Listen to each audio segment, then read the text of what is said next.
काल ने कहा था परमेश्वर कबीर जी से कि 3 युगों में जीव आप कम ले जाना, और चौथा युग जब कलयुग आवे तब तो शरण जीव बहु जावे।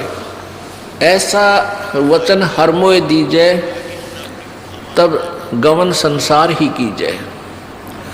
काल ने कहा था प्रभु 3 युगों में, सतयुग, त्रेता, द्वापर में आप अधिक प्राणी सतलोक मत ले जाना, और चौथा युग जब कलयुग आएगा तब आप कितने ही प्राणियों को सतलोक ले जाना। तो परमात्मा ने कहा ठीक है तथास्तु। तो उस परमात्मा के उस वचन अनुसार, और काल ने भी अपने मुख से ही कह दिया कि कितने जीव ले जाना। लेकिन एक और प्रार्थना की थी कि जो आपके ज्ञान को स्वीकार करे आप, वो आपका, और जो आपके ज्ञान को स्वीकार नहीं करे, मेरे ज्ञान को स्वीकार करे, वो हमारा। आप उसको बाई फोर्स मत ले जाना, अपना ज्ञान दे करके अपना बनाना। तो इसलिए पुण्यात्माओं, अब जो परमात्मा की इस अमर वाणी पर जो विश्वास करेगा वो परमात्मा का हो जाएगा, और जो इस वाणी को नहीं समझेगा वो काल का है, वो काल का रहेगा। जैसे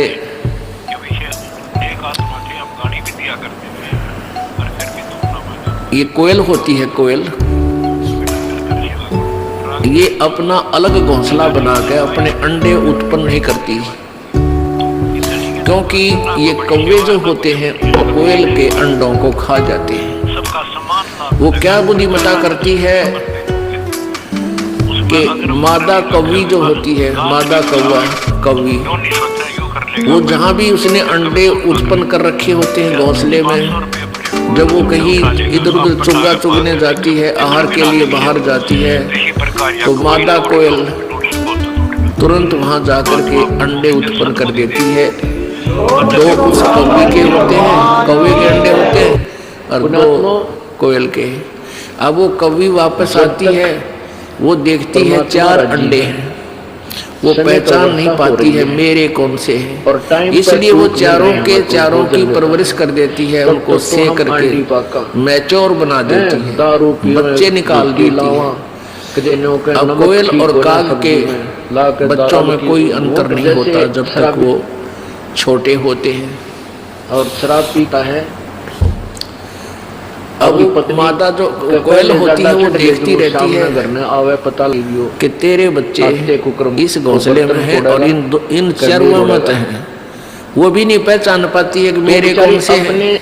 अपनी तरफ से सारे काम सेट करती है। जब वो बच्चे कुछ उड़ने लग जाते हैं और दूर दूर तक बढ़ाती है, उड़कर वापस आते हैं, वो देख लेती है कि अब ये सैर सपट्टा करने लायक गए और मैं नहीं खाता रोटी। तो फिर वो दूर वृक्ष पर बैठ के अपनी बोली बोलती है, कुहू कुहू कुहू। जो कोयल वाले बच्चे होते हैं वो अपनी माँ की बोली को पहचान जाते हैं, वो ऐसे ऐसे करते हैं। और कौवे वाले का बामा भी कोनी, वो तो बेड़ा के बीन बजाई जा रही है।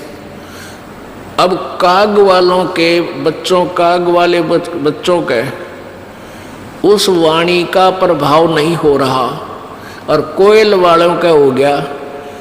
उन्होंने देखा कि ये आवाज़ उधर से आ रही है, तो वो कोयल वाले बच्चे उड़कर उस आवाज़ की तरफ चल पड़ते हैं, और कोयल फिर उड़कर कुहू कुहू करती हुई आगे को चल पड़ती है। पीछे उसके पीछे कौवी भागती है कि मेरे बच्चे गए। अब पीछे से कौवी भी उड़ती है उस अपने बच्चों को के पीछे कि मेरे बच्चे गए।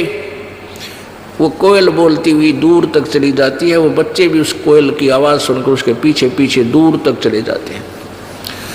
वो कौवी वापस आ जाती है कि ये तो गए सो गए, कहीं उन मेरे दूसरे बच्चों को कोई हानि ना पहुंचा दे।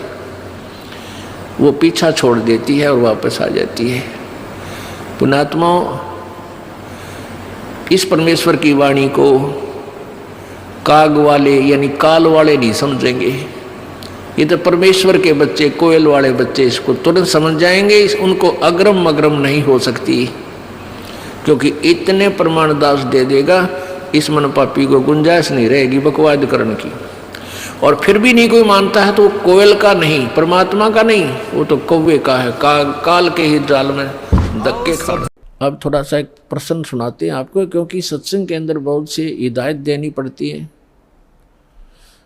तो देश सुमन करने से भी अगर शक्ल नहीं बदलती है तो आपके ओरिजिनल गुरुजी और ओरिजिनल गॉड है। को किसी ने ऐसा ज्ञान नहीं दिया जैसा आप बता रहे हो, तो परमेश्वर ने कहा कि ये ज्ञान भी बताया जाता है लेकिन तुम नहीं मानते हो। अब तो तुम मान रहे हो, क्या नीचे इन बातों को मान लेते जो आज मैं कह रहा हूँ और मैं यही बताने के लिए जा रहा हूँ? तो वो कहते जी नहीं मानते हम, क्योंकि हमारे को ज्ञान ही उल्ट दे रखा है। तब परमात्मा ने कहा कि जब तुम जाए धरो जग देहा, जब तुम जाए जगत में धरो नर देहा, तब तुम करना मेरे इस सत शब्द स्नेहा। अब तुम्हारा कोई समाधान नहीं है और आप कभी मनुष्य जीवन प्राप्त हो और मैं या मेरा कोई दास मेरे इस ज्ञान का कहीं ढंडोरा पीट रहा हो, ये ज्ञान सुना रहा हो, तब तुम उसकी शरण में चले जाना, फिर तुम्हारा मोक्ष निश्चित है।